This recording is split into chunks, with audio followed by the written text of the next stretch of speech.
khairan kepada akhuna.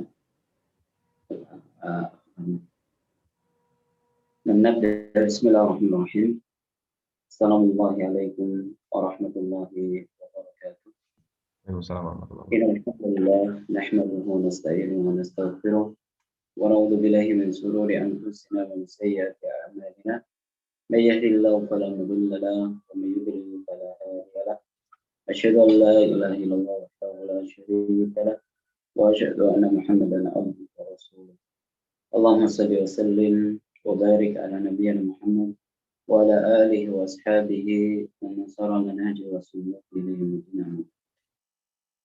اللهم لا علم لنا إلا ما علمتنا وانفعنا بما علمتنا إنك أنت العليم الحكيم وتب علينا إنك أنت التواب الرحيم.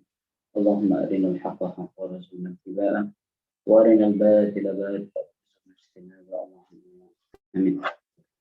Alhamdulillah Allah wa yakum jami'an, teman-teman semuanya, rekan-rekan, para penuntut ilmu yang dirahmati Allah Subhanahu wa taala.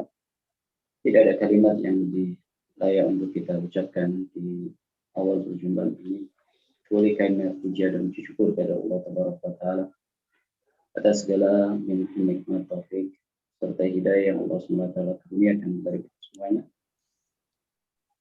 Sehingga pada kesempatan pagi menjelang siang hari ini kita bisa bertemu di udara dalam rangka untuk belajar bersama dari ayat hadis Nabi Sallallahu Alaihi Wasallam. Di tengah musim pandemi seperti yang kita rasakan bersama, tentunya banyak keluhan, banyak harapan yang kita miliki bersama. Namun itu bukan sebagai penata semangat bagi kita semuanya untuk terus belajar.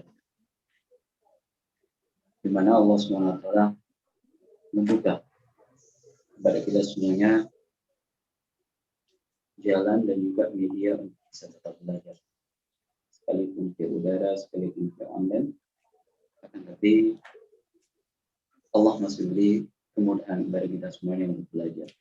Maka mari kita manfaatkan di waktu yang ada 1 jam ke depan diskusi bersama, sharing bersama di materi yang akan kita pelajari pada kesempatan pagi menjelang siang hari ini, yang kita ambil sebuah tema untuk kok kalau ya kenapa kita angkat tema ini?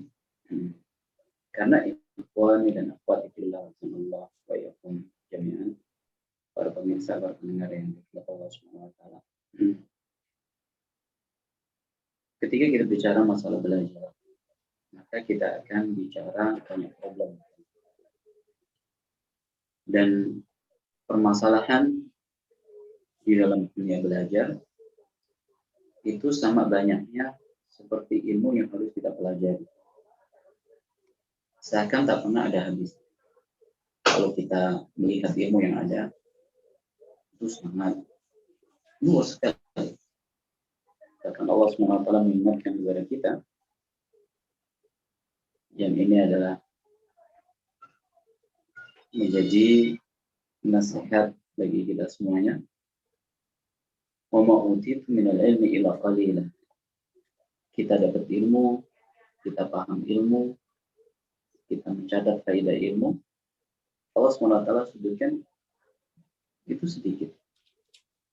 Berarti maknanya antara ilmu yang kita miliki, yang kita ketahui, yang kita catat, yang kita simpan dalam memori kita, dibanding dengan yang belum kita ketahui, itu lebih banyak yang mana?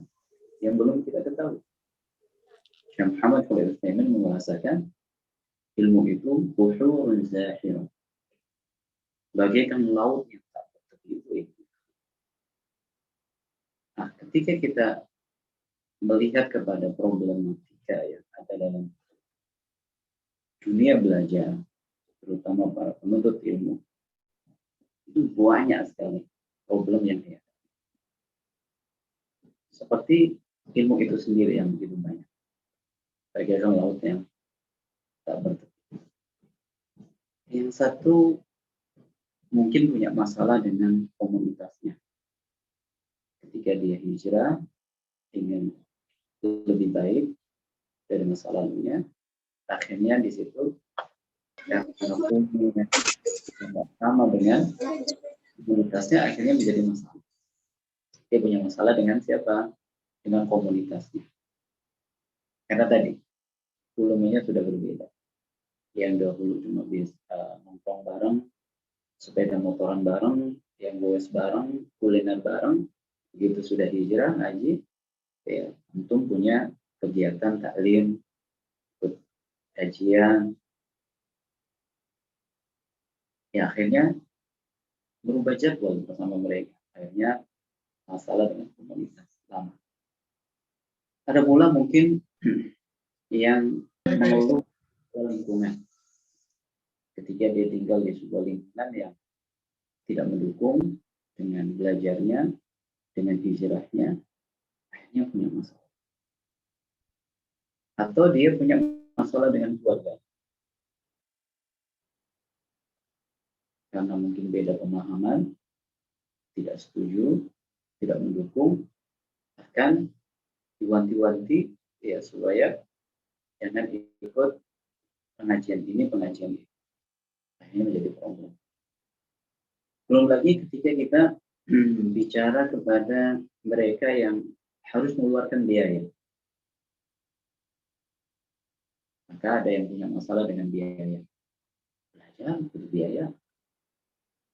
Bahkan segala cita-cita mulia itu butuh biaya. Suki mau Deo katanya. Sesuatu yang mulia itu butuh biaya. Ilmu jelas butuh biaya. Maka orang kalau belajar kok maunya gratis, nah ini adalah angan. Ya, angan yang semu. Belajar itu butuh biaya. Bahkan kalau kita lihat para ulama salaf kita, mereka itu ada yang sampai menghabiskan semua harta yang dimiliki untuk belajar ilmu agama dalam rangka untuk bisa dapat ilmu. Ada pula mungkin sebagian kita yang punya masalah, punya problem dalam belajar dengan masa depan. Ya, masa depan.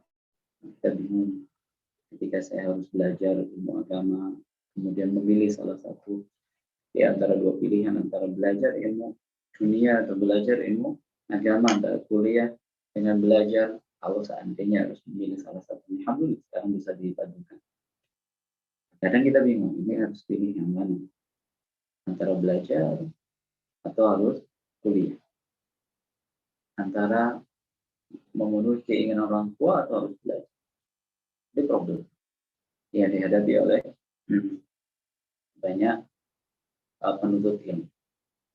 Kemudian ada yang dia juga punya masalah, punya problem dengan rencana masa depannya, ingin menikah, membangun dan membina rumah tangga, membina keluarga yang dia cita-citakan, yang dia gambarkan, yang dia bayangkan seperti yang apa dia pelajari ketika ikut di pengajian tentang keluarga yang sama dia ingin aplikasikan. Nah, ini semuanya yang bikin akhirnya kita itu sering dilanda galau. Akhirnya apa? Akhirnya belajarnya nggak maksimal.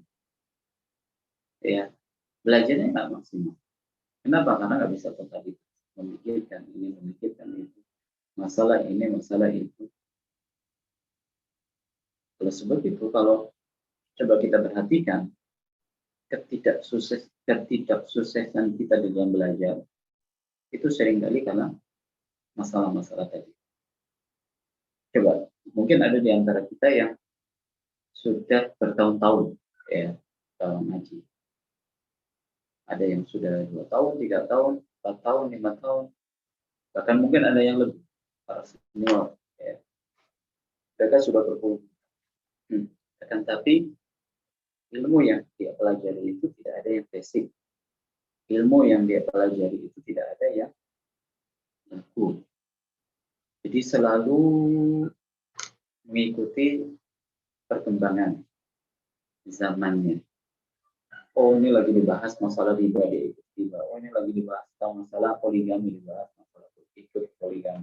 Oh ini sedang dibahas tentang masalah muamalah ikut. Dia nggak punya ilmu basic yang bisa dijadikan sebagai dasar pijakan ilmunya, sebagai bangunan ilmunya sudah berbuku. Berapa buku yang telah dia baca, yang telah dia pelajari, yang telah dia kaji, yang telah dia ambil fawaidnya, nggak pernah ditanyakan. Nah, yang akhirnya sekali lagi beda jauh antara metode belajarnya para ulama salaf kita yang mereka dalam belajar betul-betul niatnya adalah untuk tentang menjadi seorang ulama, dengan metode belajarnya kita yang mungkin ya awalnya hanya sekedar karena hijrah, taubat, ikut kajian, ikut taklim. Oh ada komunitas baru, akhirnya kita ada di komunitas itu, ikut ngaji, ikut kegiatan, bahkan mungkin ikut ambil bagian daripada kepanitiaan, dan nanti lebih tinggi lagi sebagai pengurus ya, lembaga dan seterusnya. Akhirnya sibuk kita dengan apa? Dengan kegiatan itu, kemudian melalaikan tujuan kita belajar. Ini problem. Sekali lagi ini adalah problem. Jadi problem yang ada dalam dunia belajar itu seakan tidak ada habis. Ya terus. Dan yang menariknya ya, azamullah wa yakum jami'an, hal ini selalu ada. Hal ini selalu ada. Dan seperti menjadi bumbu penyedap bagi kita semuanya di dalam dunia belajar. Ya, seperti penyedap rasa. Ya. Dia akan selalu ada dalam dunia belajar. Masalah-masalah yang tadi saya sebut. Karena ada yang masalah karena dia baru belajar, kemudian karena dia merasa lebih baik, dia merasa lebih berilmu, dia merasa lebih tahu, akhirnya gaya di masyarakat, gaya di lingkungan ketika berinteraksi sosial itu membuat jengah sebagian orang. Ketika di masjid, ya, karena dia baru ngaji, maka dia menampilkan dirinya seakan-akan sebagai orang yang paling fakih, sebagai orang yang paling tahu. Ini membuat jamaah menjadi tidak respect. Demikian pula ketika berada di lingkungan, di tengah keluarganya. Ini trouble. Ini bagian dari masalah. Ketika kita baru belajar. Ilmu yang baru kita ketahui, dengan ilmu yang baru kita ketahui itu belum seimbang sekali, sehingga apa? Nggak balance. Kita mudah menjustis orang, mudah menyalahkan orang, yang nggak bijak, hikmah di dalam menyampaikan ini juga problem. Nah ini ya akhirnya mengendorkan semangat kita di dalam belajar. Nah, ikhwani fillah jami'an. Ya. Kalau kita melihat kepada bagaimana konsep belajar yang dimiliki oleh salaf kita, yang mana mereka ketika belajar itu betul-betul tujuannya adalah ingin menjadi seorang ulama, pewaris Nabi. Maka jauh sekali dengan konsep belajar yang kita miliki, metode belajar yang kita miliki. Mulai daripada masalah hati yang kita miliki, kemudian masalah adab yang kita miliki, kemudian mengamalkan ilmu yang kita telah pelajari, ini jauh. Ya, jauh sekali. Nah, tahukah kita, bahwa kelirunya kita dalam belajar itu justru akan menjadikan kita itu semakin galau. Ya, kelirunya kita dalam belajar itu akan menjadikan kita itu semakin galau. Gak yakin, resah, gelisah dengan apa yang kita pelajari. Oleh itu kenapa? Ya, kita itu galau. Padahal kita tahu keutamaan yang ada. Ya. mulai dari diangkat kedudukannya, kemudian didoakan oleh semua makhluk, baik makhluk yang ada di langit, maupun makhluk yang ada di muka bumi, bahkan ada yang apa namanya di laut, di dalam lautan. Mereka mendoakan orang-orang yang belajar ilmu agama. Kemuliaannya begitu. Tapi kenapa sekali lagi kita? Ya, maka jawabannya mungkin ya, salah satunya adalah karena kita itu kurang yakin dengan janji Allah Subhanahu wa taala. Kurang yakin dengan janji Allah Subhanahu wa taala. Sehingga kita nggak terlalu bisa all out ya totalitas di dalam belajar, dalam menghafal, menghadiri majelis taklim, ya mencatat kaidah. Ini himmah kita kan nggak ada apa-apanya dengan para ulama. Ya, himmah kita itu tidak ada apa-apanya dengan ulama. Coba saya sedikit bacakan. Saya ambil dari kitab Ma'alim fi Tariqi pada bila ilmu yang ditulis oleh Syekh Abdullah bin Abdul Rahman, bukan Syekh Abdul Aziz bin Muhammad As-Sadhan Habibullah. Ketika beliau mencantumkan sebuah tentang himmahnya para ulama, ya himmahnya para ulama, totalitasnya para ulama, semangatnya para ulama di dalam belajar. Disebutkan salah satunya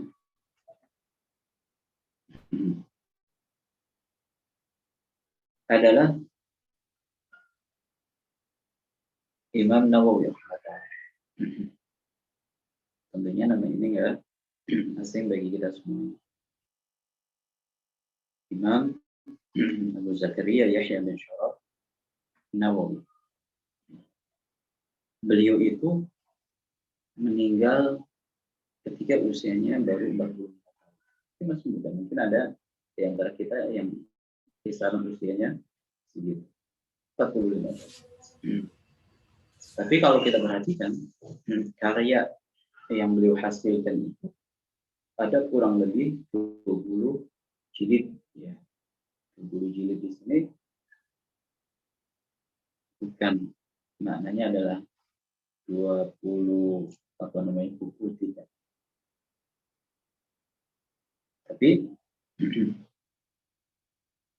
20 jilid ini beliau tulis dalam berbagai disiplin ilmu ada hadis, ada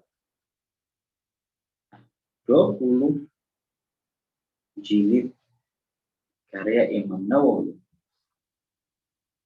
beliau sampaikan di dalam metode belajar yang dilakukan. Setiap hari menghadiri 12 majelis taklim. 12 majelis taklim. Ini kalau bukan semangat 45 yang dimiliki oleh seorang ulama, yang mungkin bisa dilakukan. Kita kadang menghadiri majelis taklim satu pekan, itu sudah berat sekali. Sudah berat sekali. Apalagi ketika di situ alasannya adalah hujan, alasannya jauh. Bahkan ada sebagian lagi yang bermasalah hatinya, nggak mau ngaji karena ustadznya belum isi kajian. Subhanallah. Jadi menjadikan ustadz itu seperti artis, ya, favorit. Ya, ilmu itu nggak seperti itu. Ilmu itu dipelajari dari siapapun, selagi itu adalah kebenaran. Imam Badruddin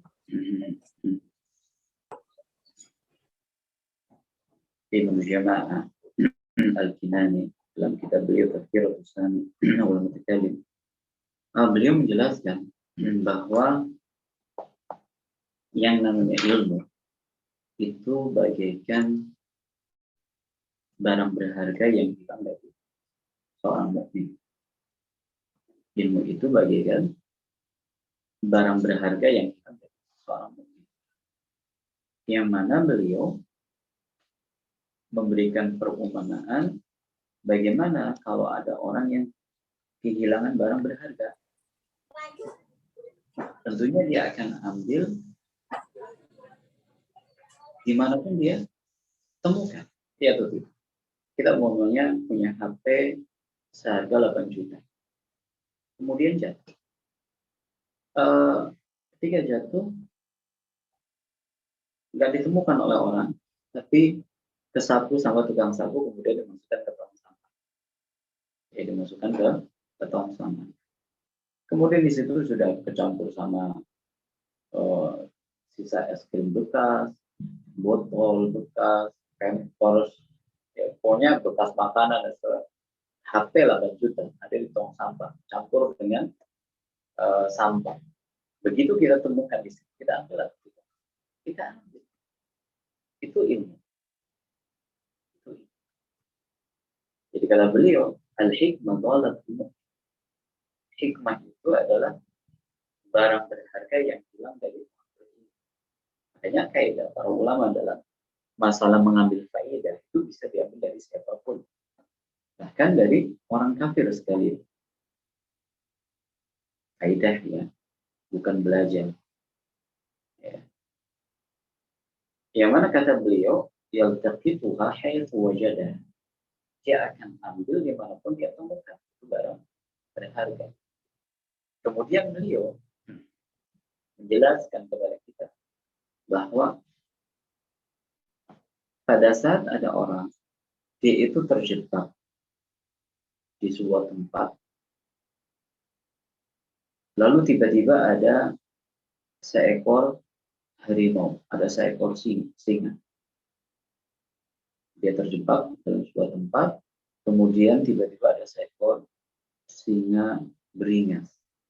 Artinya apa yang dirasakan suasana hati pada saat itu nggak menentu antara hidup mati. Kemudian tiba-tiba ada orang, kata beliau, tiba-tiba ada orang menunjukkan jalan untuk bisa selamat dari kejaran singa tersebut. Oh, lewat sini nih. Oh, lewat ini, jalan ini. Saya tanya ke antum, ketika antum dalam kondisi tadi terjebak dalam sebuah tempat, ada seekor singa beringas yang siap menerkam. Tiba-tiba ada orang menunjukkan jalan keluar. Kira-kira kita pada saat itu langsung mengikuti atau kita tanya dulu, Anda lulusannya dari mana, alma mater dari mana, Anda siapa namanya, atau kita langsung seperti itu kata beliau. Fa'innahu yahrubu min khawati al-jahl kama yahrubu min al-asad. Jadi seorang penuntut ilmu itu ibarat seseorang yang sedang dalam kejaran singa. Dia lari dari kebodohan. Seorang penuntut ilmu lari dari kebodohan. Seperti halnya seorang yang dikejar dari singa, lari dari kejaran singa. Yang mana wal haribu min al-asad la ya'naf min dilalati ma yadullu 'ala al-khalas ka'inan man kana. Seseorang yang dia lari dari kejaran seekor singa, dia nggak akan peduli kepada siapapun yang memberikan jalan ya keluar untuk bisa selamat dari kejaran singa tersebut. Pemahaman yang sangat dalam, ya, pemahaman yang sangat dalam. Nah ini contoh ya, contoh yang mana kita itu terkadang bikin masalah sendiri di dalam belajar, yang akhirnya kita itu menjadi galau. Ini. Kemudian bisa pula kenapa kita itu galau ketika menuntut ilmu. Bisa pula karena umur qadari kauni. Umur qadari kauni. Itu memang Allah SWT telah jadikan sebagai sebuah ketetapan bahwa kita hidup di dunia ini galau. Ya, kita galau. Ya, memang seperti itu. Allah SWT jadikan ya dunia ini sebagai tempat ujian. Di situ ada musuh yang namanya setan yang suka menggoda, membisikkan, ya, memberikan bayangan-bayangan semua kepada kita tentang masa depan, ya, tentang keluarga, tentang menikah, tentang ini dan itu, jabatan dan seterusnya. Jadi memang ada faktor qadari kauni, ketetapan Allah Subhanahu wa taala. Dan di antara salah satunya adalah ketika Allah Subhanahu wa taala menjadikan semua perasaan kita itu ada di dalam hati. Semua perasaan kita itu ada di dalam hati. Yang mana perasaan tersebut adalah hasil dari kesimpulan yang kita buat berdasarkan apa? Berdasarkan fakta, berdasarkan kebiasaan, berdasarkan hidup yang kita simpulkan di dalam hati, kemudian di situ nanti akan muncul perasaan.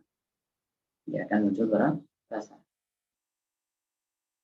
Perasaan takut, galau, sedih, khawatir. Dari mana tadi? Ya, simpulan yang kita buat. Berdasarkan tadi, ya ada fakta, ada kebiasaan, serta pengalaman hidup. Sehingga bisa dikatakan orang yang sering mengalami galau, adalah orang yang sering memasukkan data negatif ke dalam pikiran. Orang yang sering mengalami galau adalah orang yang sering memasukkan data negatif ke dalam pikiran.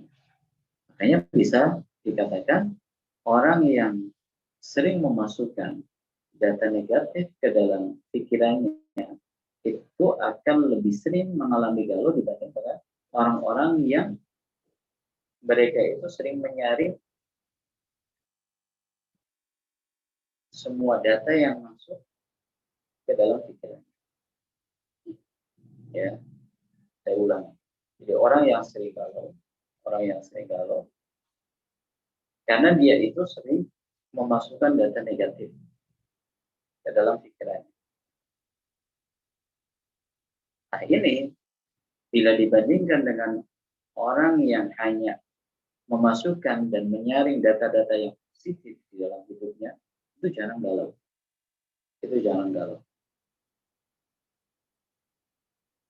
Makanya terkadang ada orang yang dia belajar, kemudian dia melihat, ini ada orang belajar, tapi kok seperti ini. Atau umpamanya ini ada orang belajar, kok perilakunya seperti ini. Atau umpamanya pula dia melihat ada orang belajar, oh dia sukses, oh dia dapat gelar. Ketika dia dapat gelar, dia punya kedudukan di hati masyarakat, kajian, ramai. Oh, ketika dia punya banyak jamaah, dia bisa bangun pesantren. Ketika bangun pesantren, oh besar pesantrennya, oh ada fasilitas ini, ada fasilitas itu.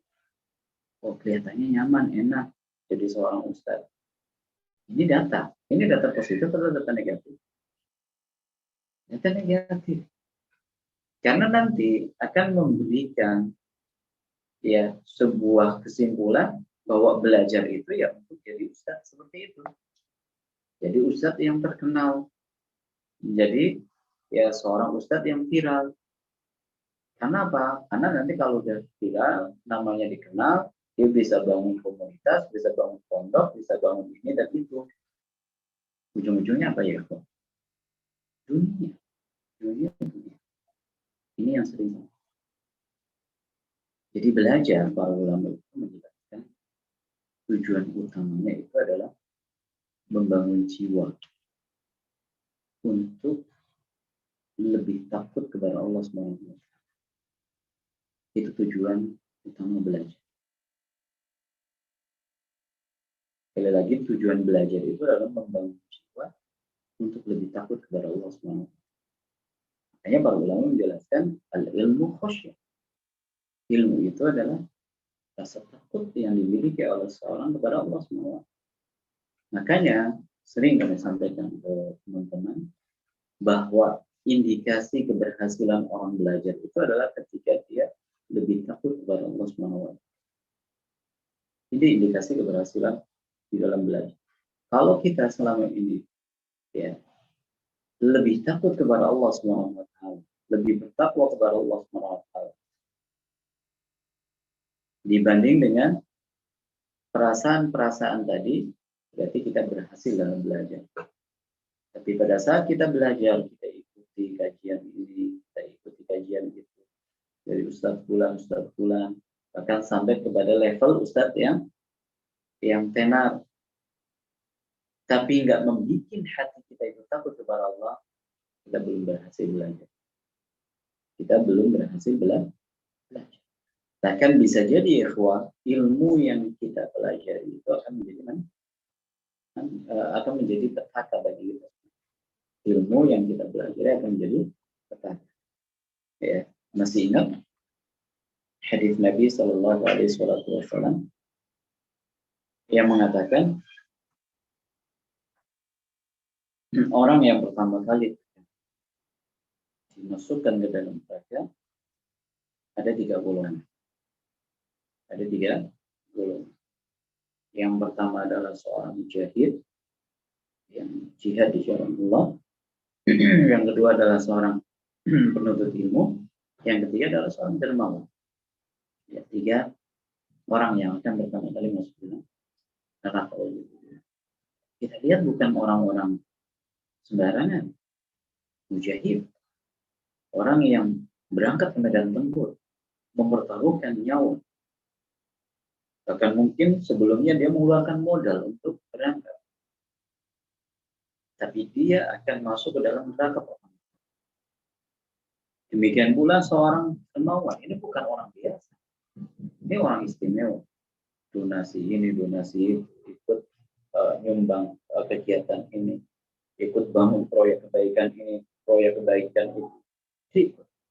Tapi dia pertama kali masuk ke dalam neraka. Demikian pula orang yang belajar menghafal matan ini, mengikuti kajian ini, ikut program agama ini, akan tetapi dia yang pertama kali masuk neraka. Kok bisa? Karena niat kita bermasalah. Niat kita bermasalah. Ya, kalau kita membaca keterangan para ulama, seperti dikatakan oleh Imam Muhammad bin Muslim bin Syihab Az-Zuhri, atau yang lebih dikenal Imam Az-Zuhri, beliau mengingatkan kepada kita bahwa ilmu itu ada huwa ilmu. Inna lil ilmi huwa ilmu. Kata beliau, ilmu itu ada perusaknya. Jadi di balik kemuliaan ilmu itu banyak sekali yang membuat ilmu tersebut menjadi tidak berkah, ilmu tersebut menjadi rusak. Kata beliau, famin ilihi ayat rukal amal di ayat. Salah satunya yang membuat ilmu kita itu rusak, gak berkah, gak bermanfaat untuk kita, justru menjadi musibah kita pada hari akhir adalah tidak mengamalkan. Nah, coba kalau kita lihat berapa ilmu yang telah kita pelajari dibanding dengan ilmu yang kita sudah amal, sangat sedikit. Ilmu tentang akhlak, ilmu tentang adab, ilmu tentang sholat, ilmu tentang sedekah, ilmu tentang puasa, ilmu tentang biru walidain, ilmu tentang berkata baik, ya banyak sekali ilmu yang kita belajar. Tapi coba kita lihat berapa yang sudah kita amal, masih sedikit. Ya masih sedikit sekali. Ikhwani fillah azanallahu wa iyyakum jami'an. Jadi orang yang sering mengalami galau adalah orang yang sering memasukkan data negatif ke dalam pikirannya. Dan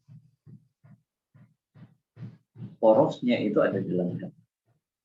Porosnya ada di dalam hati. Maka orang yang selalu memperhatikan kondisi hatinya, dia itu akan mampu mengontrol hidup. Dia akan bisa mengontrol kapan naik, kapan turun. Ya, kapan semangat, kapan sedang futur. Ya, kapan sedang senang, kapan sedih. Kapan dia itu sedang fresh untuk menghafal dan kapan lagi mentok. Ya. Kadang kan kita seperti itu. Ya, kita kadang seperti itu. Kadang semangat. Ketika sedang semangat, semua kajian disambangin. Tapi pada saat nggak semangat, gimana? Ya buru-buru satu kajian. Semua kajian nggak pernah diikuti. Itu ketika kondisi hati itu sedang tidak semangat. Dan memang seperti itu di kehidupan. Allah jadikan kadang naik, turun, naik, turun, naik, turun. Seperti itu. Allah nggak jadikan datar. Urusan mengundi. Ya, belajar juga seperti itu. Belajar juga seperti itu. Dan kita rasakan. Kadang kalau lagi semangat nih, oh ya, hafal Quran. Hafal tambah 3 ayat, 1 muka. Akan bisa sampai 1 juz. Tapi kalau lagi nggak semangat, nggak pernah menghafal sama sekali. Murojaah. Demikian pula mencatat faidah. Kalau lagi semangat, catat semua. Ini ada kata mutiara, ini ada quotes, oh ini ada dicatat. Tapi kalau lagi nggak semangat, sudah lewat faedah-faedah yang kita dapat. Ini kondisi hati ya. Ini kondisi hati. Makanya tadi kita bahasakan orang itu bisa mengontrol galau yang ada dalam hatinya pada saat belajar ketika dia memperhatikan kondisi hati. Makanya Nabi SAW mengatakan, "Ala wa inna fil jasad mudghah, idza saluhal jasadu kullu. Wa idza fasadat al-jasadu kullu ala wa hiya al-qalb." Hadis masyhur yang sering kita dengar dari para asatidz kita. Hadis riwayat Imam Bukhari. Jadi hati. Hati ini fokus dalam belajar. Hanya kalau kita baca-baca ya buku-buku para ulama yang berbicara masalah adab penuntut ilmu, pasti yang pertama kali adalah dikaji masalah hati. Bersihkan hati, sucikan hati. Karena memang ini poros. Ini poros. Jadi kita niatnya benar atau keliru itu gara-gara hati. Kita punya sudut pandang A, punya sudut pandang B dalam masalah belajar, itu juga karena hati. Ya karena masalah hati. Dan hati itu cuma ada 2 tadi. Idza saluhat jasadu kullu. Wa idza fasadat fasadal jasadu. Berarti kan cuma 2 kondisi hati. Jadi kayak seperti mata koin. Ya mata koin. Ya, kanan kiri. Jadi kalau nggak baik hati rusak. Kalau baik ya nanti itu menggambarkan dia semangat dalam belajar, dia fokus dalam belajar, dia punya tujuan dan cita-cita yang tinggi dalam belajar. Tapi pada saat ini nggak ada kayak ini. Makanya ada istilah himmah, ada istilah umum. Ada istilah apa? Himmah, ada istilah ham. Yang zamannya adalah umum. Himmah itu semangat. Ini masalah hati, kayak koin tadi. Berarti ada di koin sebelah kanan. Semangat tinggi. Ikut kajian ini, ikut kajian itu, catat, direkam. Ya. Di murojaah. Kemudian diingat-ingat, diamalkan. Ini ketika punya himmah. Tapi nanti kalau ini nggak ada, maka sebelah poinnya berikutnya yang akan mengatur hidup kita. Itu tadi umum. Sedih, galau, resah, khawatir, nggak jelas. Saya mau ngapain, belajar. Apalagi ketika dia melihat teman-temannya sudah pada nikah, teman-temannya sudah pada gandeng kalau kajian sama istrinya, dia dibully. Akhirnya targetnya dia itu nggak maksimal. Ini sering kita perhatikan. Jadi kita sedang bicara untuk menjadi seorang ilmu yang ideal.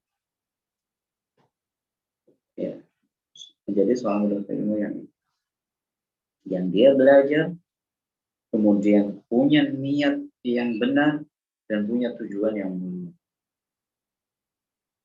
Tidak nyabang. Ya, tidak banyak tidak banyak masalah. Oleh itu belajar fikih hati, belajar fikih hati itu menjadi kunci sukses di dalam kehidupan untuk masa depan di dunia maupun akhirat. Belajar fikih hati itu menjadi kunci sukses dalam kehidupan untuk masa depan, kehidupan dunia kita dan juga kehidupan akhirat kita.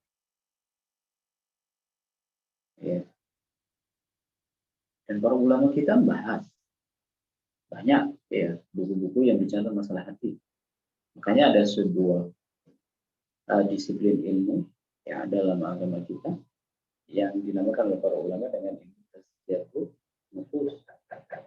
Bagaimana cara kita itu membersihkan hati?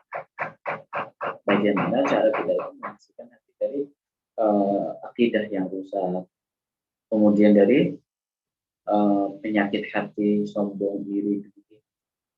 Karena saya tanya itu, ada nggak di antara kita yang kita itu iri sama ustadznya? Ada atau tidak? Atau ustadznya iri sama jamaahnya? Ada atau tidak? Ya, ada. Jadi kita masih punya penyakit. Gara-gara itu akhirnya kita itu tidak bisa maksimal dalam belajar dan membuat kita galau. Ya, membuat kita galau. Ada. Kita kadang iri sama orang, kadang kita masih ada sifat ambisius, masalah dunia. Ya, tidak jarang ada orang belajar, kemudian dia sibuk dengan jualannya. Ya, dia belajar sibuk dengan jualannya, atau dia belajar dalam rangka untuk membangun koneksi. Jadi dia hadir di majelis taklim, akan tapi untuk membangun koneksi. Kenapa? Karena dia punya usaha. Karena dia punya usaha. Ini mencampur aduk. Ya. Dan ini yang mari coba kita benahi, mari coba kita perbaiki metode belajar yang seperti ini. Karena kita khawatir ketika ilmu ini sudah diterima oleh masyarakat, kemudian kita sendiri itu masih sering galau. Kita itu sering banyak masalah. Dan Allah SWT menjelaskan hal itu. Apa yang tadi kami ringkas. Belajar fikih hati itu sebagai kunci sukses dalam kehidupan untuk masa depan dunia kita dan akhirat. Dalilnya apa Ustaz? Dalilnya adalah firman Allah SWT dalam surah Syu'ara. Allah SWT berfirman, "Yaumun la yanfa'u malun wala banun illa man atallaha biqalbin salim." Pada hari di mana harta dan anak keturunan itu sudah tidak berguna lagi. Ini kan yang membuat apa kita sering galau kan ini. Dua masalah ini. Harta, anak keturunan. Harta berarti mulai karir, jabatan, penghasilan, usaha, membangun usaha, buka usaha. Pokoknya masalah uang deh ya. Kemudian bangun mulai dari memilih pasangan, kemudian menikah, kemudian dia punya anak, mendidik anak, itu kita itu galau di dua ini. Padahal dan Allah SWT mengingatkan ini dua perkara yang sering membuat manusia galau itu tidak bermanfaat nanti di akhirat. Illa man atallaha biqalbin salim. Kecuali orang-orang yang datang kepada Allah dengan hati yang sehat, dengan hati yang sehat. Itu menunjukkan kepada kita. Kalau kita itu belajar fikih hati, kita sukses. Kita sukses, ya. Karena memang sumber masalah yang dirasakan oleh kita semuanya adalah di perasaan hati. Kadang, ya, dari emosi yang kita miliki. Kemudian dari baper. Ada penuntut ilmu baperan, ya, baper.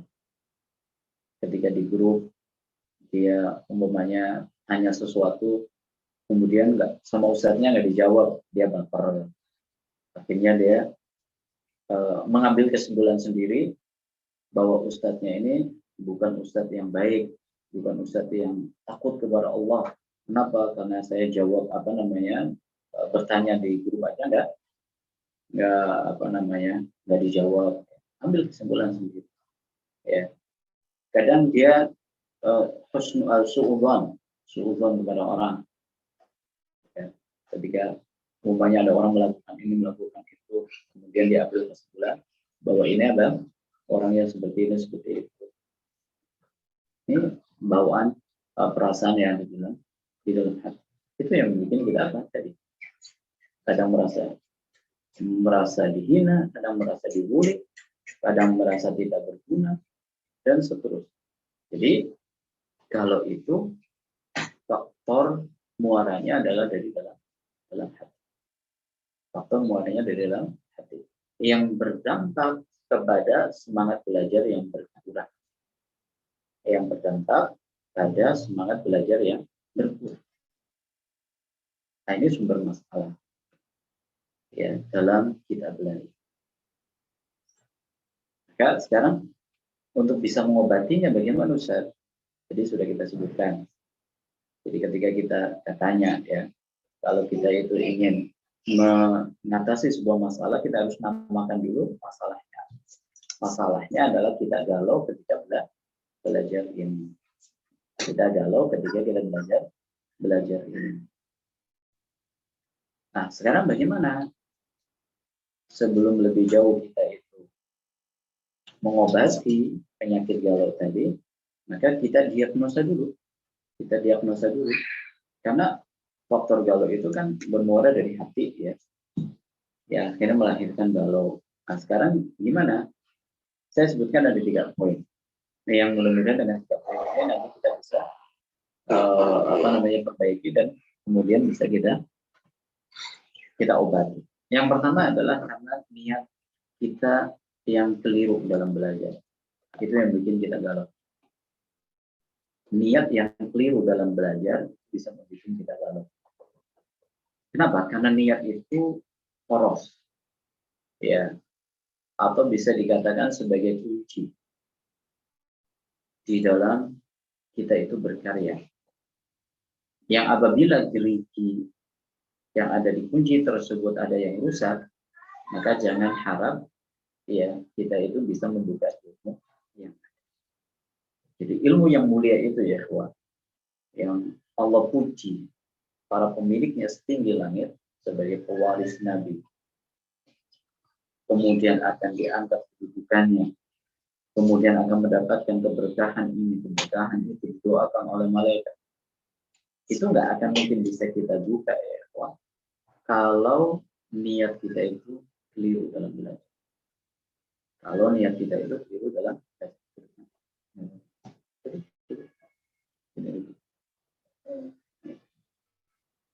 Ya, jadi sekali lagi rusaknya niat di dalam belajar itu akan membuat kita itu tidak bisa membuka. Dan kalau ilmu nggak terbuka, gimana kita itu akan menjadi orang yang takut kepada Allah? Bagaimana kita itu akan bergerak untuk menjadi orang bertakwa kepada Allah Subhanahu wa taala? Makanya tidak jarang kita jumpai ada penuntut ilmu tapi hidupnya biasa aja. Biasa dalam arti nggak ada perbedaan antara dia dengan orang awam.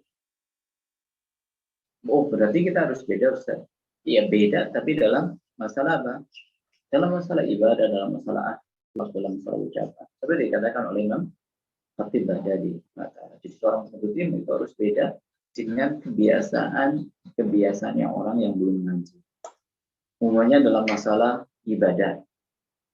Orang yang sudah belajar ibadah itu harus ditekun. Ya. Makanya Imam Ahmad pernah terkejut ya, ketika ada seorang penuntut ilmu dia menginap di rumahnya. Kemudian ternyata nggak mengerjakan sholat malam, tidak mengerjakan sholat malam. Beliau mengatakan subhanallah. talabul ilmi la tusalluna la yusalli la yusallu layl la yusallu layl. Beliau takjub, subhanallah, ada seorang penuntut ilmu yang dia nggak sempat sampai sholat qiyam, sholat tahajud. Kenapa? Karena di dalam sebuah hadis Nabi Sallallahu Alaihi Wasallam menjelaskan yang namanya apa? Sholat malam itu adalah tradisinya orang-orang soleh. Tradisinya orang-orang soleh. Ini apa? Sholat malam. Sampai ada seorang penuntut ilmu nggak sempat untuk sholat malam. Dia menyempatkan apa? Facebook, ya, nonton. Ini sempat, tapi apa? Untuk sholat malam tidak. Ini mandi. Baik. Kita lanjutkan. Jadi ketika niat kita itu keliru dalam belajar, itu akan membuat kita. Nah, sekarang gimana solusinya? Yang meluruskan niat. Bagaimana cara kita meluruskan niat? Melalui proses belajar.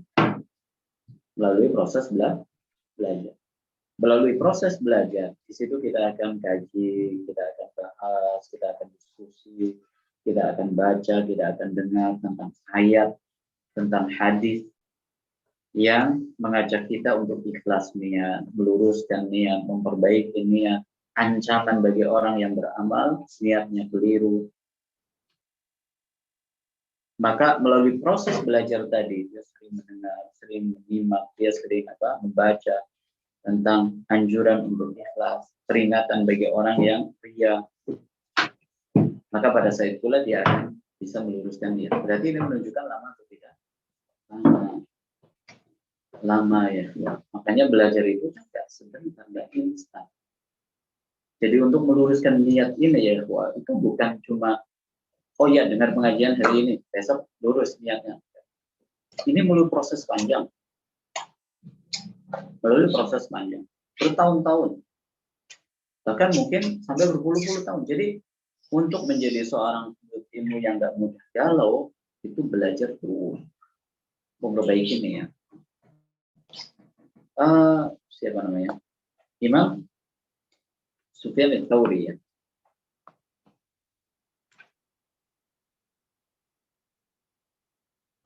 Mengatakan di dalam kalimatnya yang insya Allah sering kita dengar Imam Sufyan Ats-Tsauri, beliau sampai mengatakan ma'alajtu syai'an ashadda alayya min niyyah. Tidak ada perkara yang lebih berat bagi diriku melebihi beratnya untuk memperbaiki niat. Ini Imam Sufyan Ats-Tsauri, ulama besar. Ya, ulama besar. Sampai membuat sebuah statement seperti tadi. Jadi ini bukan masalah sederhana. Bukan masalah sederhana, memperbaiki niat itu bukan masalah sederhana. Sampai sekelas ulama mengatakan ini berat sekali. Berat sekali. Karena terkadang ada perasaan, oh saya sudah lama belajar, oh saya jadi muridnya Ustadz Fulan, oh saya sudah ngajinya sama Ustadz Fulan, oh saya sudah menghafal matan ini, oh saya sudah menghafal beberapa juz Al-Quran. Ini niat-niat ini akhirnya melulu lantahkan tujuan kita dalam belajar. Yang membuat kita akhirnya galau. Membuat kita galau di dalam belajar. Ya. Nah, tadi kita katakan bagaimana caranya? Proses tadi. Proses panjang. Proses panjang. Dalilnya apa Ustaz? Dalilnya apa yang disampaikan oleh Imam Darul? Ada disebutkan di dalam kitab Ma'alim fi Thariqi Thalabil Ilm. Saya banyak mengambil fawaid dari sini. Di antara salah satu poin yang beliau bawakan di sini adalah ucapannya Imam Darul Qutni. Imam Darul Qutni. Imam Abdul Hasan Ali bin Umar Darul Qutni rahimahullah Amirul Mukminin fil hadis. Apa yang beliau katakan? Beliau katakan talabnal ilma li ghairillah. Fa'aba ayyakuna illa lillah. Apa artinya? Talabnal ilma li ghairillah. Kami pertama kali belajar, ikut kajian ini, ikut kajian, ikut durus dari masyayikh ini, dari ustadz ini, li ghairillah. Awalnya kami belajar bukan untuk Allah niatnya. Ya, ini menunjukkan kepada kita semuanya bahwa rata-rata kita belajar itu belum bisa meluruskan niat. Gak ada orang itu pertama kali belajar, kemudian dia sudah bisa ikhlas. Pasti ada niat ini, ada niat. Atau niat-niatnya ikhlas tapi ada campurannya. Ini sekelas beliau sampai mengatakan, ini ulama hadis, Amirul Mukminin fil hadis. Sampai mengatakan salat dan ilmu li ghairillah. Ada yang level ilmu kita sampai seperti beliau, Amirul Mukminin fil hadis, Imam Daruqutni. Kami dahulu belajar awalnya itu bukan untuk Allah. Fa'adha ayyakuna illa lillah. Tapi ilmu itu enggan kecuali untuk Allah Subhanahu wa taala. Maknanya apa? Beliau mengatakan, yufassiru ba'dhum hadhil maqalah. Sebagian ulama menerangkan maksud daripada statement beliau ini. Li'anna at-taliba qad yakunu fi nafsihi hazzun min hubbi at-tasajjur fa idza awghala fil ilmi wa qara'a an-nusus was-sayr wa tama'ana fiha wa kana mimman arada Allah bi khairan raddahu ila rushdihi wa lam yazid dhalika tama'un illa ruju'an ila jadati as-sawabi wal khair. Kata beliau, ada sebagian ulama yang menafsirkan ucapan Imam Daruqutni tadi bahwa seorang penuntut ilmu ketika pertama kali di dalam belajar, maka di situ bisa jadi dia ingin menjadi seorang ustadz, ingin menjadi orang terkenal, dia cinta ilmu, cinta itu. Tapi tatkala dia terus menyelami ilmu, belajar tentang masalah ini, belajar tentang masalah ini, ilmu fikih, usul fikih, qawaid fikih, ilmu bahasa Arab, tasrifnya, qawaid lughahnya, balaghahnya, kemudian tafsir, ulumul tafsir. Terus dia selami ilmu, maka pada saat itulah dia akan menjadi orang yang mukhlis. Berarti prosesnya panjang atau tidak, ikhwan? Kalau menggunakan standar ini, prosesnya panjang untuk bisa memperbaikinya. Ya. Maka kalau kita di awal-awal masih mengalami galau, jadi terus belajar. Nanti kita akan tinggal sendirinya dengan proses itu, kita akan menjadi orang yang lurus niatnya dan kita nggak akan mudah galau. Baik. Yang kedua, masalahnya yang bikin kita galau adalah hati yang berpenyakit. Tadi sudah kita sampaikan ya, tapi kita ulang di sini akan menjadi catatan tersendiri. Ya, hati yang berpenyakit. Ada hasad, iri, kemudian kadang benci kepada orang lain tanpa alasan. Kadang sampai pada level dia benci kepada ustadz. Dia benci kepada jamaah yang lain. Dia pulang kajian, sepeda motornya tertahan oleh jamaah yang lain. Oh, dia bencinya bukan main. Yang macam ini gimana? Dia habis belajar. Belum juga berapa jengkal dia tinggalkan tempat belajarnya. Dia sudah marah, sudah keluar makian. Ini gimana? Ini menunjukkan hatinya itu berpenyakit. Yakin ya, kok ya? Hati yang berpenyakit itu akan membuat tambah galau dalam belajar. Ya. Imam Sahal rahimahullah mengatakan haramun ala qalbin ayyudkhilahu nur wa fihi syai'un mimma yakrahu Allah. Bagi hati yang berpenyakit, Allah jadikan tidak akan mungkin bisa kemasukan ilmu. Atau kita terjemahkan sesuai dengan redaksinya. Haramun ala qalbin, haram bagi hati, ayyudkhilahu nur, kemasukan ilmu, dimasuki ilmu, wa fihi syai'un mimma yakrahullah. Ketika di dalam hatinya ada perkara yang dibenci oleh Allah. Yang dibenci oleh Allah apa? Tadi ya, iri, dengki, sombong. Makanya kita lihat orang yang baru belajar tertatang ketenteng, seperti seorang mufti. Oh ini salah, ini salah. Ini kan sering kita lihat di grup ya. Oh ini ada artikel apa? Oh dia ini ada masalah apa? Langsung dia bawakan artikel. Dia cuma bawakan artikel doang, tapi gayanya seperti apa? Orang yang sudah tahu segalanya. Makanya mungkin ke depan kita coba belajar ya, bagaimana metode kita menukil, bagaimana metode kita melakukan analisa sebuah masalah. Itu enggak semudah yang kita bayangkan ya Pak. Tentu pernah mendengar mungkin nasihat dari para asatidz bahwa fatwa itu adalah perkara besar dalam agama yang nggak boleh diberikan oleh sembarang. Ya, makanya kita lihat bagaimana para ulama itu saking para sahabat mereka itu sangat tawadhu, sangat wara sekali dalam masalah fatwa. Ketika ada pertanyaan diajukan kepada dirinya akan diarahkan kepada yang lain. Kemudian yang lainnya merasa ini bukan makomnya, serahkan kepada yang sampai pertanyaan itu kembali kepada orang pertama. Itu para sahabat. Apakah karena mereka nggak tahu? Enggak, bukan karena nggak tahu, tapi saking hatinya mereka kesucian hati yang mereka bikin mereka takut kepada Allah. Itu yang kita bahasakan, ilmu itu takut ya kepada Allah Subhanahu wa Ta'ala. Maka bersihkan hati dari hasad, dari dengki, dari menipu, dari akhlak dan akidah yang rusak. Supaya apa tadi? Ilmu itu mudah masuk. Jadi kalau kita kadang yang membuat galau itu kan kadang aduh bahasa Arab susah Ustaz. Akhirnya dia mundur secara pelan. Aduh ini kayaknya kok masalahnya runyam banget nih. Nggak bisa paham ilmu. Ini dia mundur ke belakang. Ya. Baik, ini yang kedua. Yang ketiga, yang terakhir, cinta popularitas. Itu yang bikin banyak penuntut ilmu ini jadi galau. Cinta popularitas. Yang sebelumnya ada nanti bisa ada korelasi dengan yang kedua dan yang pertama. Cinta popularitas. Cinta popularitas itu bisa karena niatnya keliru, karena hatinya berpenyakit.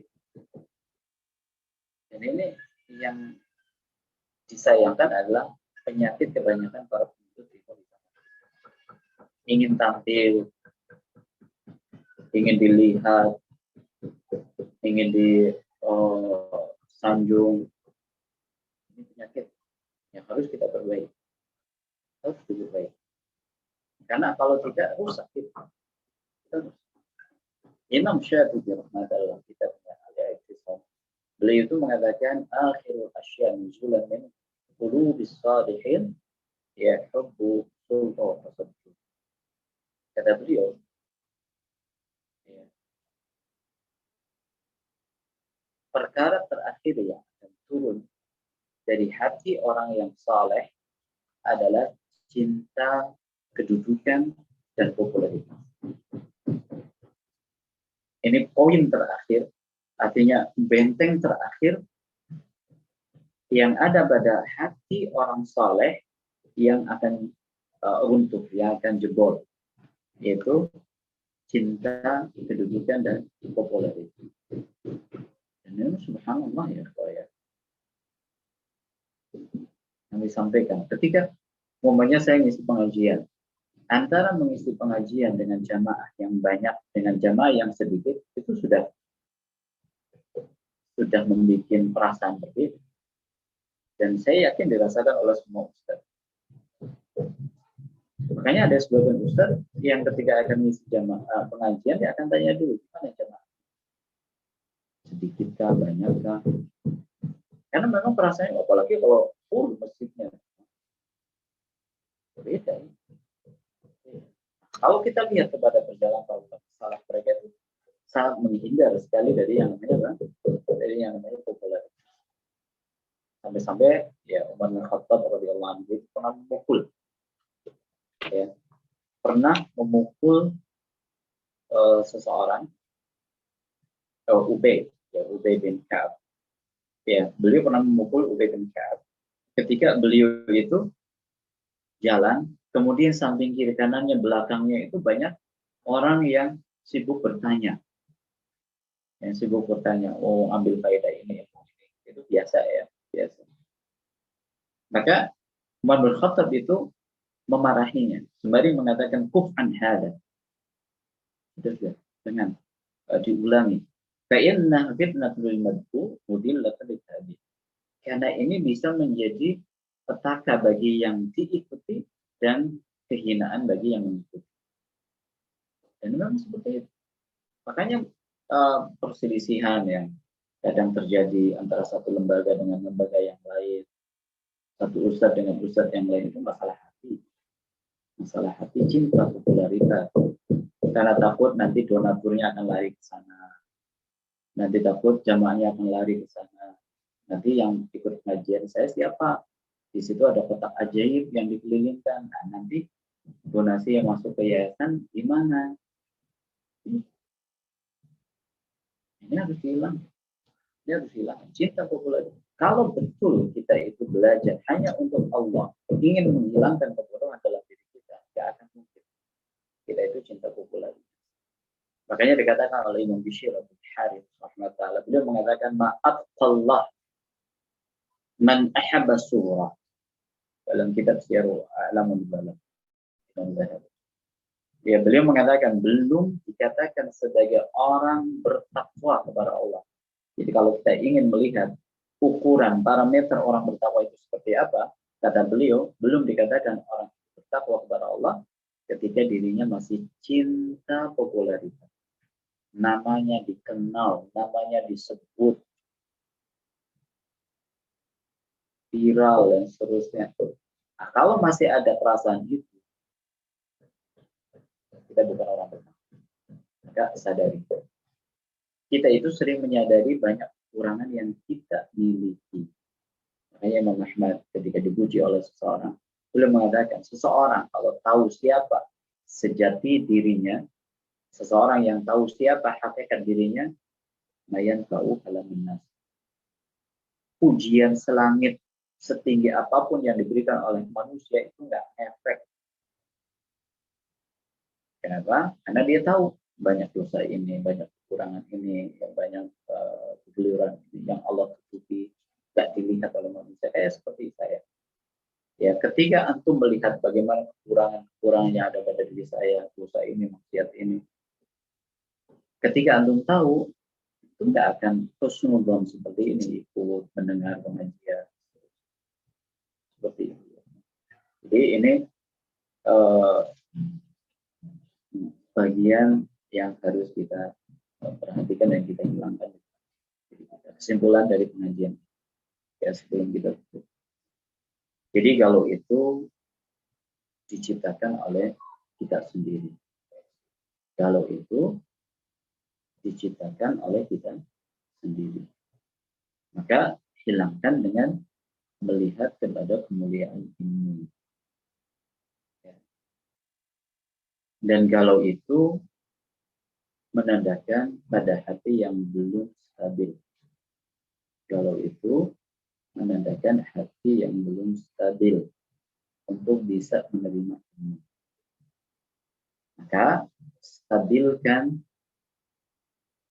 dengan cara membersihkan hati dari kotoran. Kita nggak akan mungkin bisa dapat ilmu yang benar, yang menuntun kita, yang mencerahkan kita, yang memberikan solusi pada setiap masalah hidup kita. Kalau hati kita masih bermasalah.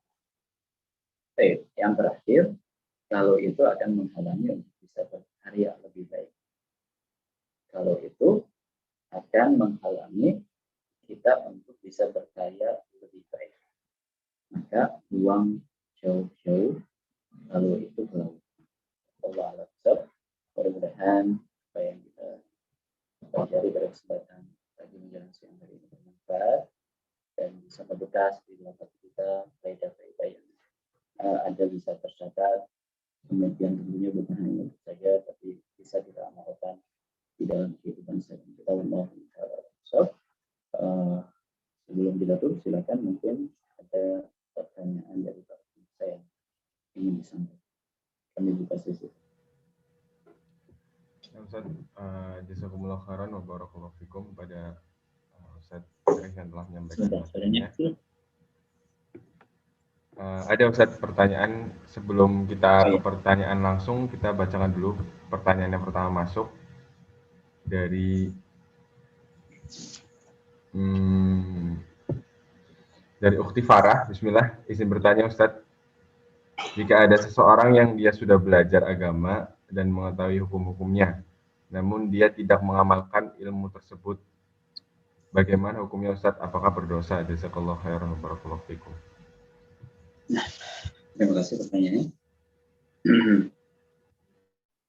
Iya, berdosa. Berdosa. Akan menjadi petaka. Akan menjadi petaka bagi kita semuanya ketika kita belajar, kemudian tidak kita amal. Jadi sudah kita singgung hadisnya. Kemudian saya bacakan hadis satu lagi. Karena tentunya orang yang belajar ilmu, lalu dia tidak mengamalkan ilmu tersebut, ada dua kemungkinan. Ada dua kemungkinan. Ilmunya dia simpan sendiri, atau yang kedua adalah ilmunya juga disampaikan kepada orang ketika dia sendiri tidak mengamalkan. Dan dua-duanya itu menjadi petaka baginya.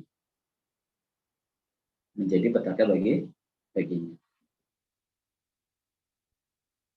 Dalam hadis Imam Muslim, Nabi sallallahu alaihi wasallam mengatakan, "Yuk tabirul fi yaumil qiyamah fayulqa fil nar." Kelak pada hari kiamat ada seseorang yang dilempar ke dalam neraka, fatandaliku aqtab batnihi fayaduru biha kama yaduru al-himar birraha fayajtami'u ilaiha an-nar fayaqul. Kelak pada hari kiamat ada seseorang yang dimasukkan ke dalam neraka, kemudian dia keliling muter-muter seperti seekor keledai yang sedang mengitari tempat untuk menggiling gandum. Jadi kalau zaman dahulu ya ketika mereka giling gandum itu pakai tenaga keledai, muter ya. Kalau sekarang kan mesin ya. Sembari ususnya itu terurai. Sembari ususnya terurai. Fayaqulu, maka penghuni neraka takjub ketika melihat orang ini. Dan mereka kenal orang ini. Ya fulan, malak, wahai fulan, kenapa Anda ini? Alam takun ta'muru bil ma'ruf wa tanha 'anil munkar? Bukankah Anda dahulu adalah orang yang sering mengingatkan kepada kami kebaikan? Ayo sholat, ayo ngaji, ayo pakai hijab. Ayo kita hijrah, ayo kita tinggalkan riba. Bukankah Anda itu? Sebagaimana dahulu Anda orang yang sangat getol sekali mengingatkan kami kepada kemungkaran. Jangan ini haram, ini nggak boleh. Bukankah Anda itu? Fayaqul bala. Qad kuntu amur bil ma'ruf wa la ati. Anha 'anil munkari wa ati. Kemudian orang tadi mengatakan, ya, betul. Tapi dulu saya ngajak kalian pada kebaikan, tapi saya nggak kerja. Dulu saya larang kalian untuk melakukan ini dan itu, justru saya terjang. Ini ya Allah. Hadis ini memberikan beban mental kepada para penuntut ilmu, terutama pada ustadz. Jadi ustadz ya Allah adalah profesi yang taruhannya adalah surga dan neraka. Taruhannya surga dan neraka. Jadi menjadi seorang ustadz itu enggak seperti bayangan sebagian orang yang hidupnya, masya Allah, ada amplopnya ustadz, ya, ada sanjungan dari jamaah, banyak pengikutnya, ini dapat ini hadiah ini. Mungkin orang melihat seperti itu, tapi taruhannya surga neraka ya kok. Lihat hadis ini. Makanya saya bahasakan menjadi seorang ustadz itu memiliki beban mental. Ketika saya menyampaikan kebenaran, itu enggak sampai kepada titik bahwa itu menjadi sebuah pahala bagi saya, tidak. Tapi saya dituntut untuk mengamalkan kebenaran tersebut. Sebagaimana ketika saya bicara tapi nggak benar, Sudah. Ujungnya adalah neraka. Ini hadis. Di samping menjelaskan itu, menjelaskan kepada kita bahwa ilmu itu dia.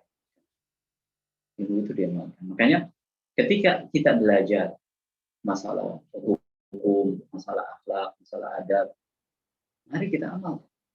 Karena kalau tidak menjadi bencana bagi kehidupan kita. Ustaz, kalau demikian berat, Ustaz, nggak usah ngaji. Ya, justru kalau kita nggak ngaji, kita lebih berat lagi disiksa oleh Allah Subhanahu wa Ta'ala. Ya, karena kita nggak tahu yang benar itu, yang ideal itu adalah ayo kita ngaji, ayo kita belajar, kemudian kita apa? Amalkan ilmu, praktekkan dalam kehidupan sehari-hari. Makanya metode para ulama salaf dahulu ketika belajar adalah hadis wa hadisan. Mereka ketika belajar itu berproses satu hadis, dua hadis. Ya, setelah itu mereka pulang mengamalkan ilmu, mengamalkan ilmu. Itu yang dilakukan oleh para ulama kita. Ya, itu yang dilakukan oleh para ulama.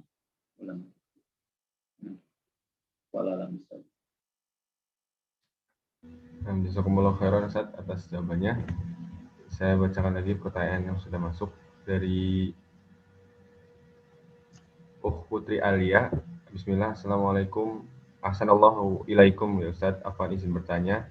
Semenjak saya hijrah, sebagian teman-teman kami sering meminta nasihat atau bertanya perkara-perkara agama kepada kami. Bagaimana sikap kami jika setiap yang mereka tanyakan itu kita tahu jawabannya? Maka apakah boleh kami selalu menjawabnya? Atau apa yang sebaiknya kami lakukan ya Ustaz? Mohon nasihatnya. Jazakumullah khairan. Oh ya, ketika kita hijrah, dilihat oleh komunitas kita bahwa kita itu lebih baik, lebih berilmu, lebih soleh, lebih alim, dan seterusnya. Itu adalah pandangan mereka. Adapun kita lebih tahu. Balil insanu ala nafsihi basirah. Allah sudah ingatkan kepada kita, manusia itu lebih tahu siapa hakikat jadi begitu. Jadi kayak seperti saya, Anda itu lebih tahu siapa sebetulnya Anda, sebetulnya saya, dibanding dengan Anda menilai saya atau saya menilai Anda. Gitu.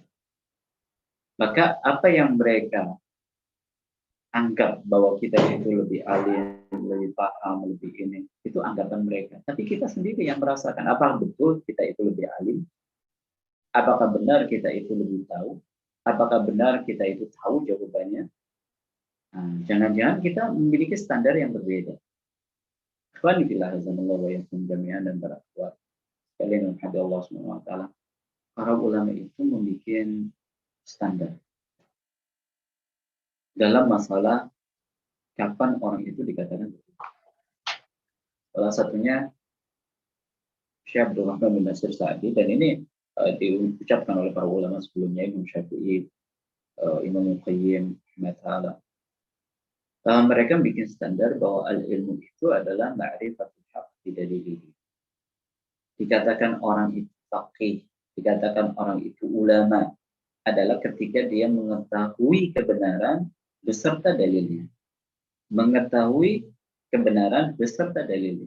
Itu dinamakan orang yang berilmu. Berarti kalau kita menggunakan standar ini ya, banyak nggak orang berilmu? Sedikit orang berilmu.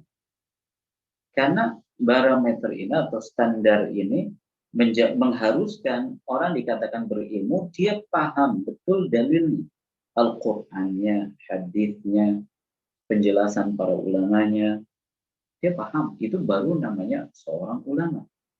Makanya belum tentu Ustadz viral, apalagi sekelas saya, itu dikatakan orang berilmu.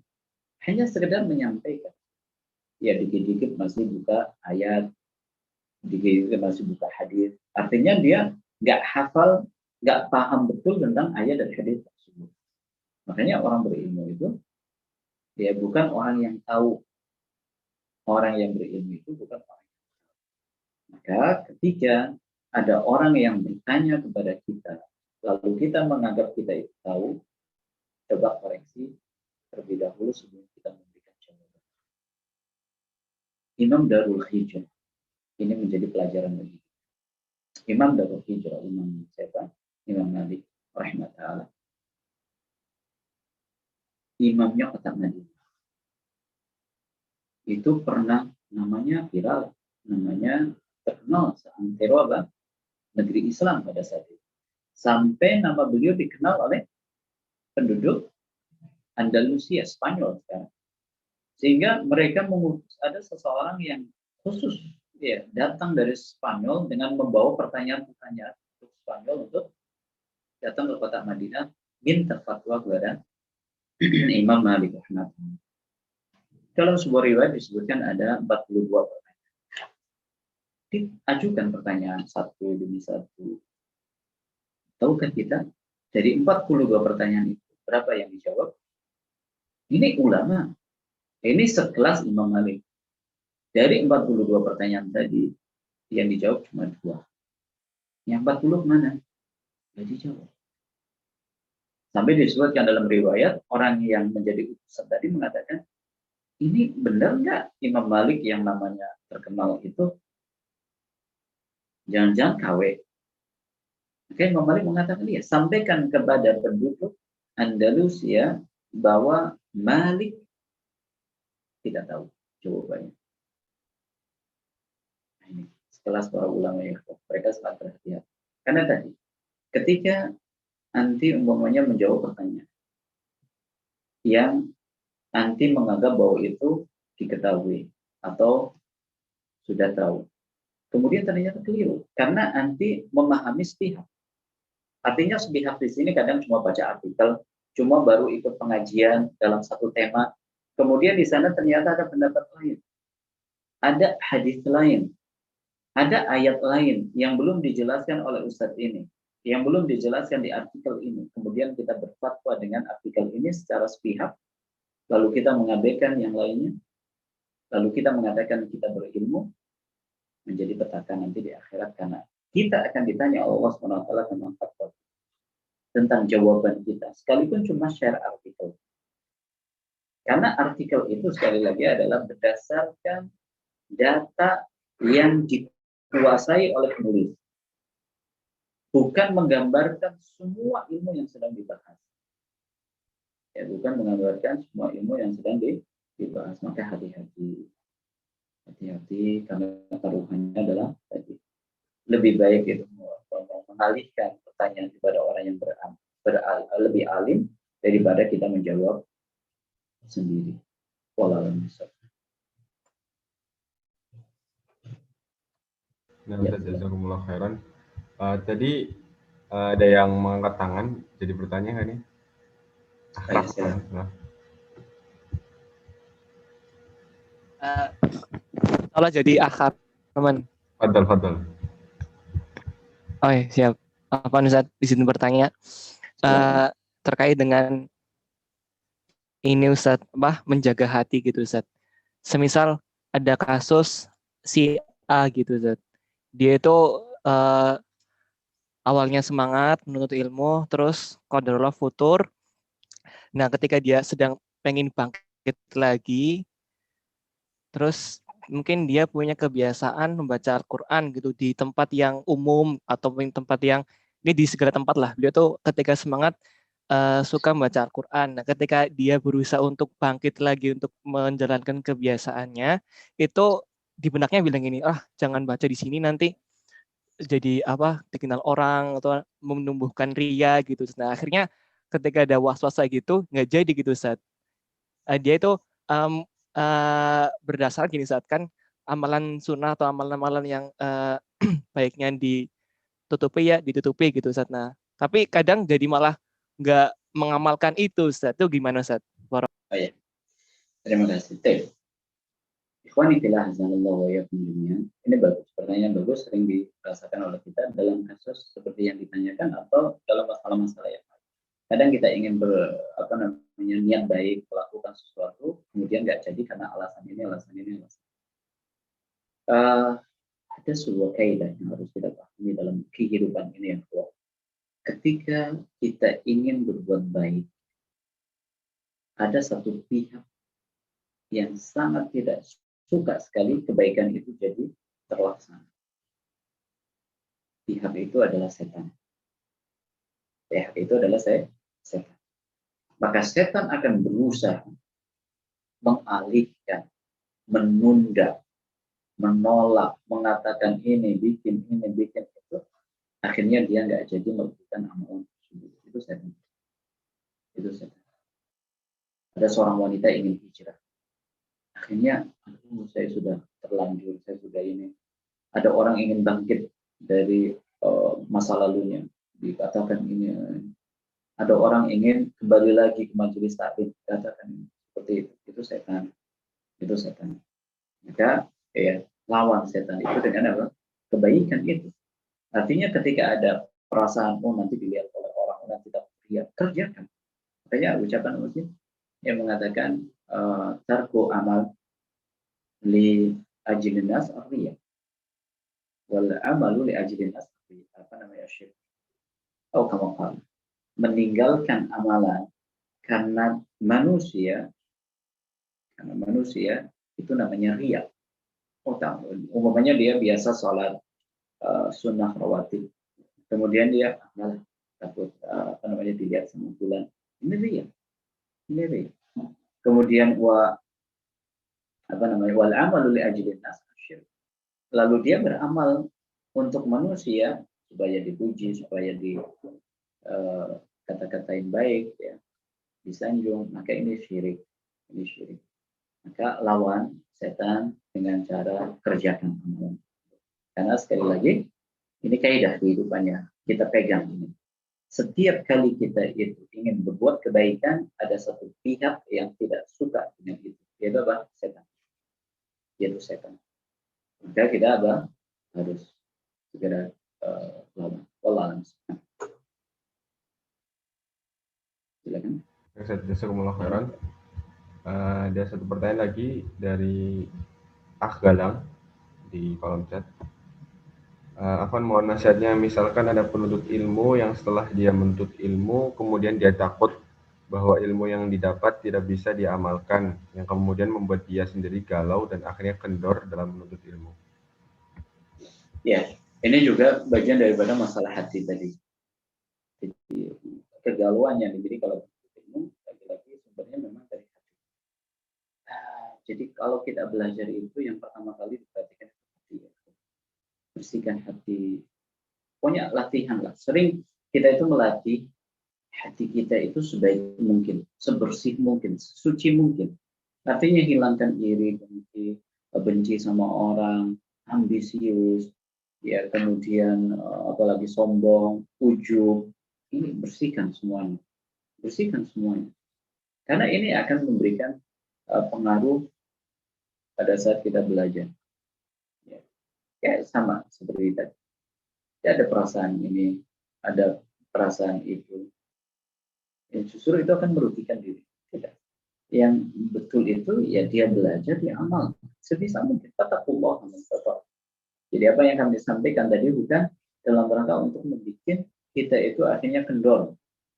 Ya. Dalam belajar kita. Jadi kita sampaikan idealnya, kita belajar, kita ada tuntutan. Makanya kan tadi ada proses, ya. Untuk meluruskan niat itu ada proses. Maka kita jalani proses. Tadi kita nukilkan ucapannya Imam Darukut. Ini ulama besar yang mengatakan, ya sama.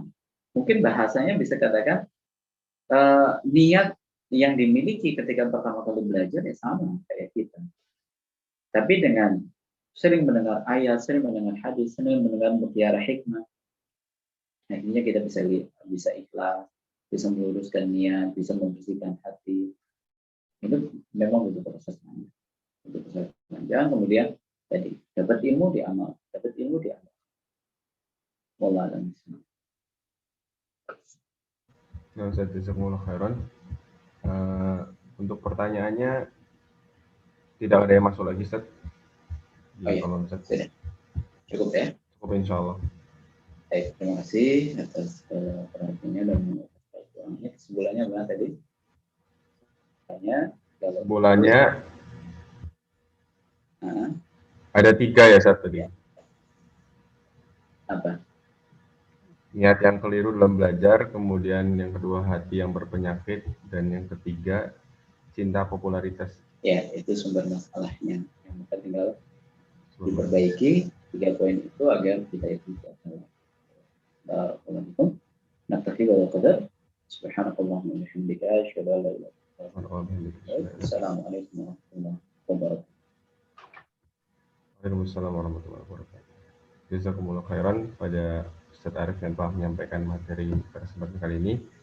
Dan juga kami ucapkan terima kasih jazakumullah khairan kepada ikhwani wa akhwati yang telah hadir dan menyempatkan waktu. Semoga ilmu yang beliau sampaikan bisa bermanfaat dan semakin menambah semangat kita dalam menuntut ilmu.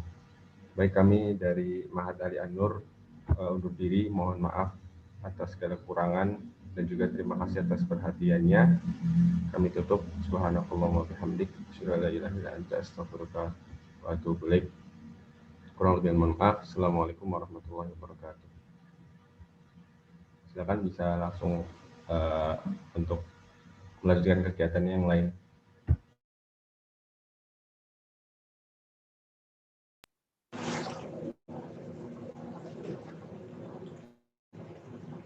Assalamualaikum Mas Arman. Waalaikumsalam warahmatullahi wabarakatuh. Biasa ya, nanti kirim